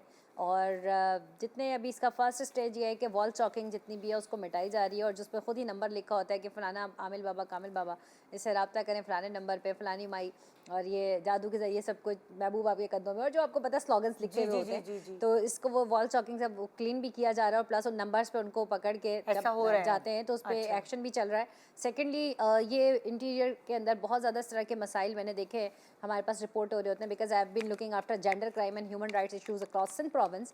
तो हमारे पास जो रूरल एरियाज़ हैं वहाँ पे चूँकि ख़वातीन इतनी एजुकेटेड भी नहीं होती और बड़े ईजीली ट्रैप हो जाती हैं इस तरह के झांसों में, प्लस ये कि वो उनके साथ सेक्शुअल असॉल्ट्स भी हो जाते हैं और दीगर, यहाँ तक कि इस तरह के केसेस बहुत बढ़ रहे हैं कि जिसमें एक शादी हुई हुई औरत के अच्छा खासा घर बार चल रहा था और वो किसी बाबा के चक्कर में पड़ गई और वहाँ पे उनकी शादी भी टूट गई और उन्होंने उनसे शादी कर ली, या ट्रैप होकर किसी और से कर ली, या किसी ने किसी के ऊपर जादू करवा दिया। लाइक इस तरह के बहुत सारे लोग हमारे पास कंप्लेंट भेज रहे होते हैं। तो आई थिंक इसके ऊपर भी लेजिस्लेशन करने की ज़रूरत है, और ऐसे लोगों का किला कामा करने की ज़रूरत है जो मासूम लोगों को बेवकूफ़ बना के उनको ठग लेते हैं। अभी एक रिसेंट केस आया, कितनी सारी चीजें और कितने केसेस दिखाते हैं, फिर भी उसमें अम्माओं गोल्ड और 26 लाख रुपए ले लिए सारे हेप्नेटाइज करके। ये भी एक था, उन्होंने हेप्नेटाइज किया, कॉल किया, बाकायदा चैनल पे लाइव बैठ के, लाहौर से एक चैनल चल रहा था, वहाँ पे बाबा बैठे हुए थे, उन्होंने कॉल करके उनसे बात की, उन्होंने अपना मसला बताया, उनको ट्रैप किया, उसके बाद उनके कोऑर्डिनेटर ने उनको रब्ता किया, बड़ा मशहूर चैनल है और उसके ज़रिए ये सारा कुछ हुआ और वो केस मेरे पास आया। और फिर उनका 26 लाख रुपए आहिस्ता आहिस्ता 5-6 लाख का उन्होंने घर में जो सेविंग्स थी भाभी ने उनके और दीगर ने, मेरा भी गोल्ड दे दो, मेरा भी दे दो, और फिर वो सारा रखवा दिया उनके पास, और फिर उसके बाद ब्लैकमेल हो गए। चलिए वो तो केस दूसरा हो गया, मेरे पास टाइम की कमी कहने का है ना, तो मकसद हम है कि इसी लोग पे ट्रैप हो focus- जाते हैं बेसिकली, इस तरह के बहुत सारे इंसिडेंट्स होते हैं और लोग हेप्नेटाइज कर लेते इतने हैं। प्रोग्राम्स हम करते हैं तो लोग एजुकेट क्यों नहीं होते, नहीं उनको होंगे। समझ क्यों नहीं आती है? दरअसल हर बंदे को पता है, कुछ भी चीज़ खराब हो गई ना तो वो समझता है कि मुझ पे जादू हो गया, या मुझ पे किसी ने सिफिलियम करा दिया है, खानदान में से ये हो गया है। और भाई कुदरत ने कभी कभार इंसान पे बुराई आ जाती है, थोड़ा पेशेंस के साथ काम ले, मतलब ज़रूरी नहीं हर दफ़ा जादू ही हुआ हो। Exactly. ये कुदरत का अमल है, कभी कभार आपका अच्छा टाइम चल रहा होता है, कभी आपका बुरा वक्त या थोड़ा हार्ड वक्त आ जाता है। लेकिन हमारे यहाँ ये, अब उसके लिए क्या है, बाबा जो है मुख्तलिफ यहाँ जो ये सो कॉल्ड जाली लोग हैं, ये आपको बताएंगे कि आप पे फ़लाँ चीज़ हो गई है, फिर उसके लिए पैसे भी आपसे लेंगे जैसे इन्होंने बताया, और फिर वो सेक्सुअली असॉल्ट भी करेंगे, और आपका जो आप बच्चों को ले जाएं तो उनको भी हरास करेंगे, और लेकिन आपका अकीदा क्योंकि बाबे के ऊपर है, आप कहेंगे इसके ऊपर बात करना तो तौहीन है। अच्छा, उसके मुरीदैन इतने हैं कि अगर आपने उसकी शान में कोई गुस्ताखी कर दी है तो पूरा इलाका बंद करा देंगे। तो ये अकीदे का बड़ा सिस्टम है, और अकीदे में जाके फिर जो हो रहा है सो हो रहा है।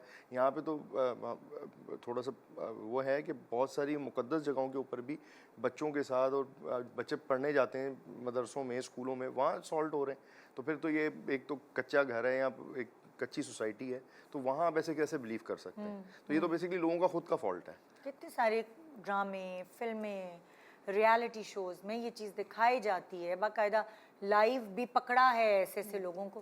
पर मुझे नहीं समझ आती कि लोग अपनी ज़िंदगी क्यों खुद बर्बाद करने में तुले होते हैं। अपनी सगी माँ ही ज़बरदस्ती बच्चियों को या बच्चों को, अब वो अपनी Educate बेटी पे, करने की आप अपनी बेटी पे बिलीव नहीं कर रही, लेकिन बाबे पे बिलीव कर रही है कि वो ऐसा नहीं कर सकता। वो बता रही है कि ऐसा करता है, वो बता रही है कि ऐसे हरास हो रही हैं, लेकिन वो फिर लेके जा रही हैं। होती हैं हैरेसमेंट्स, और अच्छा, आपको वहाँ रोकने के बजाय फिर लेके जा रही हैं, रिपीटेडली सेम काम हो रहा है। जब बता रही है बच्ची कि मुझे नहीं पसंद आ रही चीज़, उसके बावजूद भी, तो ये तो बहुत मुश्किल हो जाएगी चीज़। अगला मेरा जो अगली जो बच्ची है उसका नाम है हुरिया, और वो क्या कहना चाहेगी?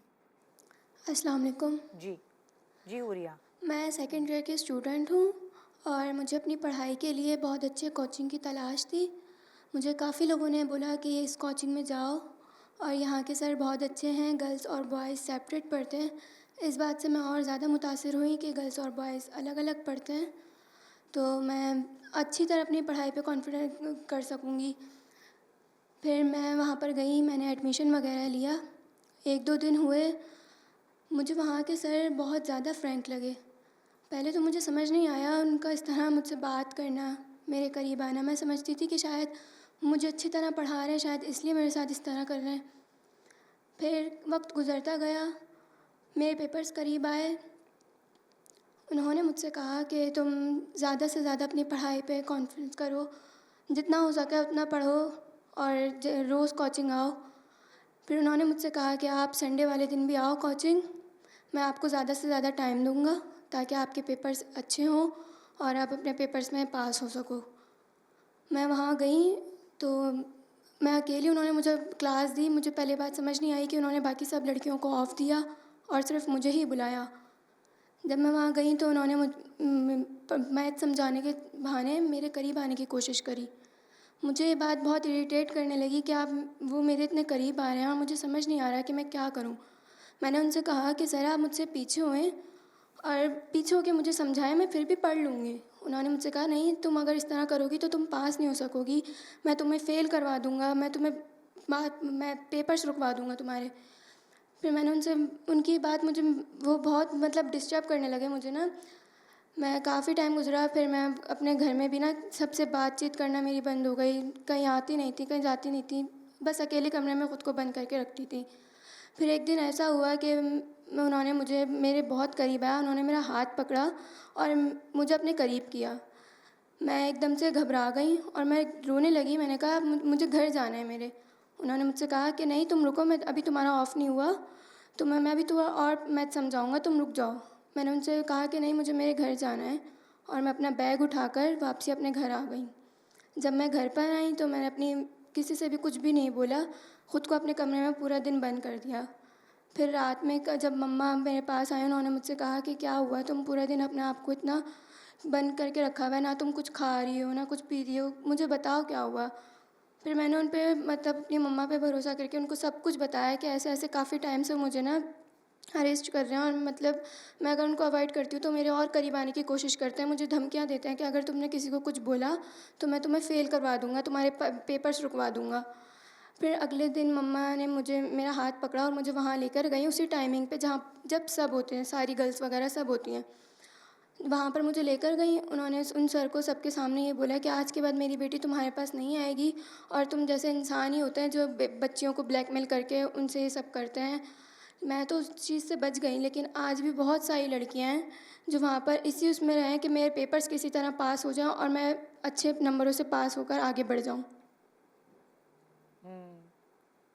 पता नहीं, मुझे तो लगता है सोशल इंडिविजुअल मीडिया को भी ट्यूटर्स ऐसे में भी इस तरह के इंसिडेंट्स होते हैं। घरों में जो पेरेंट्स ट्यूटर लगाते हैं छोटे बच्चों को, वो चाहे रिलीजियस एजुकेशन के लिए लगाएं या जो है वो वर्ल्डली एजुकेशन है आपकी कॉमन, तो दोनों सिचुएशंस में पेरेंट्स को अपने बच्चों पे चेक रखना चाहिए। जो ट्यूटर्स उनको पढ़ा रहा है वो किस तरह से उनसे बिहेव कर रहा है, कितने डिस्टेंस पे बैठा हुआ है, मतलब ये चीज़ें मैटर करती हैं।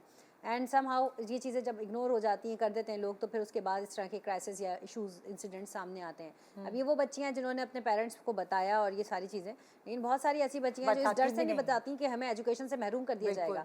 और ऐसे बहुत केसेस हुए जिसमें बच्चियों ने वोकल रहीं और उनको मैट्रिक के बाद घरों पर बिठा दिया गया कि भाई अब कोई तालीम हासिल करने की ज़रूरत नहीं है, हालात ख़राब है, माशरा ठीक नहीं है, या हमने उस माशरे को ठीक करना है, ना कि बच्चों को तालीम से महरूम करना है। क्योंकि एक बच्ची को पढ़ाना एक कौम को पढ़ाने के मुतरादिफ है। अगर एक बच्ची को घर पे आपने बंद कर दिया, इस बात पर उसकी एजुकेशन को मुनक़ता कर दिया, तो आप सोचिए आपने एक जनरेशन का लॉस किया है। तो मेरा ख्याल है कि इस इशू को एड्रेस करने की ज़रूरत है, उस ट्यूटर के ख़िलाफ़ एक्शन लेने की ज़रूरत है जिसने इनके साथ ज़्यादती की, और ऐसे लोगों को पॉइंट आउट करें। जब सब मिलकर इस चीज़ का अहद करेंगे और इन लोगों को पॉइंट आउट करेंगे कि देखें एनामलीज़ हर जगह होती हैं, हर मुआशरे में थोड़ा बहुत बिगाड़ होता है, कोई भी चीज़ परफेक्ट नहीं होती, और जहाँ वैरायटी होती है वहाँ पे इस तरह की चीज़ें होती हैं। तो सोसाइटी में हर तरह के लोग एग्जिस्ट करते हैं और उसको हमें ये फिल्टर करना है कि कौन अच्छा है कौन बुरा है। तो जो हमारी वैल्यूज़ के साथ मैच करता है हम उसे अच्छा कह देते हैं, और जो नहीं करता, लेकिन ये चूँकि वो चीज़ें हैं जो कॉमन प्रिंसिपल्स हैं, चाहे आप किसी भी कंट्री में हो, आपको अगर कोई भी टच करेगा ये मतलब कंडेम करने वाली बात है कि आपको क्यों किया गया। ये आपका पर्सनल जो कॉन्स्टिट्यूशनल राइट है कि आप लिव फ्रीडम के साथ आप अपनी लाइफ गुजारें, आपको फ्रीडम ऑफ एक्सप्रेशंस भी हो, आप इस तरह नहीं कि कोई आपको टॉर्चर करे, हैरेस करे और आप खामोश बैठे एक आपने जो शिकायत वाला जो बताया था वो एक दफ़ा दोबारा रिपीट कर दें इससे पहले कि मैं वाइंड। हमारे पास पूरे सिंध के अंदर तमाम डिस्ट्रिक्ट लेवल पे WCPCs बने हुए, women and child protection cells बने हुए। वहाँ पे ख़वातीन को हमने जेंडर रिस्पॉन्सिव ऑफिसर्स को सेंसिटाइज करके ट्रेन करके बिठाया है। आप अपने कंप्लेंट्स थाना लेवल पे क्या नंबर मिला है उसके लिए? टोल फ्री हमारी जो हेल्पलाइन नंबर है 1715 है। In case of any emergency simple मददगार 15 भी है। कराची रेंज के अंदर 15 है, और अगर पूरे अक्रॉस सिंध में तो IG ऑफिस के अंदर हमारे पास ये कंप्लेंट मैकेनिज्म मौजूद है। इसके अलावा WCPC मोबाइल एप्लीकेशन है, उसके ज़रिए आप कर सकते हैं। डिजिटल राइट्स फाउंडेशन है इस्लामाबाद में, वहाँ पे भी ऑनलाइन डिजिटल हैरेसमेंट और दीगर अगर इस तरह की वहाँ पे आप रिपोर्ट कर सकते हैं। या Sindh commission on status of women का प्लेटफॉर्म मौजूद है, वहाँ पे ख़वातीन मौजूद हैं, उनको आप अपना मसला भेज सकते हैं। सेकेंडली आप और दीगर NGOs भी हैं जिसमें लीगल एड सोसाइटी और दीगर, वहाँ से आपको प्रो बोनो पब्लिक को लीगल एड भी मिल जाती है। और सिंध पुलिस की अपनी जो साइको सोशल सपोर्ट है, मैकेनिज्म है, तो वहाँ पर AIG gender crime and human rights, मैं खुद मेरे ऑफिस आप कंप्लेंट भेज सकते हैं। इसके अलावा आई साहब का कंप्लेंट मैकेनिज्म है, CPO के अंदर भी कंप्लेंट्स रिसीव्ड होती हैं, उसके असिस्टेंट इंस्पेक्टर जनरल कंप्लेंट अलग से मौजूद हैं। So there are multiple opportunities और platforms available where people can complain, चाहे वो मर्द के साथ हो आप या बताएं औरत के साथ। इसके देखें, इसमें तो सबसे पहले ये है कि इसमें जो आज जो पूरे प्रोग्राम में हमने चीज़ें डिस्कस की, पहली बात तो ये है कि अगर हम बच्चों वाली साइड बात करें तो पेरेंट्स को और स्पेशली मदर्स को ज़रा थोड़ा फोकस ज़्यादा करने की ज़रूरत है, ताकि पहले दिन ही चीज़ को स्टॉप कर लिया जाए। वो महीने 2 महीने 4 महीने पे प्रोलॉन्ग ना करे और बच्चा ट्रॉमा में भी ना गुजरे और उसके साथ ज़्यादा अब्यूज़ भी ना हो, और वो वेरी फर्स्ट डे रुक जाए तो ज़्यादा बेहतर है। सेकेंड, हमने बात की कि हमारे ऑफिस में जिस तरह की हरासमेंट होती है, तो उसमें यह है कि ख़वातीन की हायरार्की जो उधर मौजूद है, आपको उस पर बात कर लेनी चाहिए पहले फेज़ के अंदर, और अगर वहाँ से बात कंट्रोल नहीं होती तो आपको, जैसे SP साहबा ने बताया, कि आपको मुख्तलिफ जगह मौजूद हैं, वहाँ पे आप अपनी शिकायत कर सकते हैं। तीसरी बात यह है कि हमने इसमें पूरे में देखा कि एक्चुअल साइड जो डिस्टर्ब हो रही है ख़वातीन के साथ, उसमें जहाँ उसका नेगेटिव ख़वातीन फ़ायदा उठा रही हैं, उसकी वजह से एक्चुअल साइड डिस्टर्ब हो रही है, तो उसको भी फ़िल्टर करने की ज़रूरत है। इसी तरीके से जहाँ जहाँ मार्केट्स और में भी हरासमेंट हो रही हैं, लेकिन वो ये कि ज़रा पब्लिक प्लेस होती है, ज़रा ज़्यादा जल्दी फ़िल्टर हो जाता है। इसी तरह से आप देखेंगे ख़वातीन हमारी बहुत ज़्यादा पब्लिक ट्रांसपोर्ट का सफ़र इस्तेमाल करती हैं, रिक्शे में सफ़र करती हैं, बसेस में करती हैं। बस में क्या है कि वो एक, अब तो हमारे यहाँ पुरानी जो बसें थी उसमें आप देखेंगे ख़वातीन के छोटा सा कंपार्टमेंट होता था, मर्द पीछे खड़े होते थे और लामाला एक हरास हो रहा होता था। इसी तरीके से रिक्शे में जो है वो समहाउ, जैसे हमने बहुत सारे केसेस डिस्कस किए, उसमें एक आदमी बैठा हुआ है, वो मिरर अपनी तरफ कर लेगा, गाड़ी में आप अगर बैठे हैं इन ड्राइव या सो एंड सो में बैठे हैं तो वो मिरर आपकी तरफ कर लेगा, मतलब जो जिस तरह से हरास करना चाहे। अब आपका क्या है, अब आपकी, क्योंकि हमारे पास हर चीज़ मोबाइल एप्लीकेशंस के जरिए हम ऑर्डर कर रहे हैं, तो वो एक राइडर ने आपका नंबर लिया, फिर उसने मैसेजेस शुरू कर दिया आपको, ठीक है। तो अब हर तरह की मुख्तलिफ हरासमेंट मौजूद है, लेकिन उसका बचाव भी मुमकिन है। अगर आप चाहते हैं उससे बचना तो वो मुमकिन है। अगर आप खुद, जैसे इनकी वालदा खुद हरास करवाना चाह रही हैं, तो वो हुआ चला जा रहा है, बच्ची उससे विक्टिम बनी चली जा रही है। तो बेसिकली इसकी पैरेलल चीज़ें हैं। अगर आप बचना चाहते हैं तो वो साइड भी मौजूद है, अगर आप किसी को मिसाल बनाना चाहते हैं तो वो साइड भी मौजूद है। और बेसिकली तो मैं समझता हूँ कि हरासमेंट से बचा जा सकता है, कहीं आवाज़ उठा के, कहीं शिकायत करके, कहीं शटअप कॉल दे के, और कहीं जो है अपने रवैये से, और कहीं जगहों पे मुख्तलिफ जगहों पे आप बैठ के जब इसको डिस्कस कर लेते हैं या किसी जगह रिपोर्ट कर देते हैं, तो मेरे ख्याल में अगर एक ऑफिस में एक बंदे को मिसाल बना ली जाए तो फिर वो रेशो गिर जाएगा। वहाँ मेरे ख्याल में अगर कोई सोच भी रहा होगा तो वो इस खौफ से नहीं कहेगा कि यार ये एक दफ़ा हो चुका है, मुझे नेक्स्ट टाइम नहीं करना है ऐसा। बिल्कुल ये बहुत सारी वोकल होना, लेकिन कंप्लेंट जायज़ होनी चाहिए, किसी पे नाजायज़। अच्छा, अब ये बिल्कुल बात है कि ऑफिस के अंदर क्या होता है कि रिफ्ट हो जाती है, तो अब ख़वातीन क्या करती हैं, उसका मिसयूज़ करती हैं। बिल्कुल, तो वो वाली चीज़ें वो ये नहीं सोचती कि उनकी वजह से जेन्युइनली ख़वातीन जो है आवाज़ नहीं उठा पा रही। थैंक यू, बहुत शुक्रिया आप दोनों का शो पे आने का। और वही वाली बात है, हम अवेयरनेस दे सकते हैं, हरासमेंट ख़त्म नहीं कर सकते, नहीं करवा सकते, लेकिन अवेयरनेस दे सकते हैं कि जो विक्टिम है कम से कम वो आवाज़ उठाए या उसके अंदर इतना कॉन्फिडेंस बिल्ट हो कि ये चीज़ें वो खुद होने से रोके।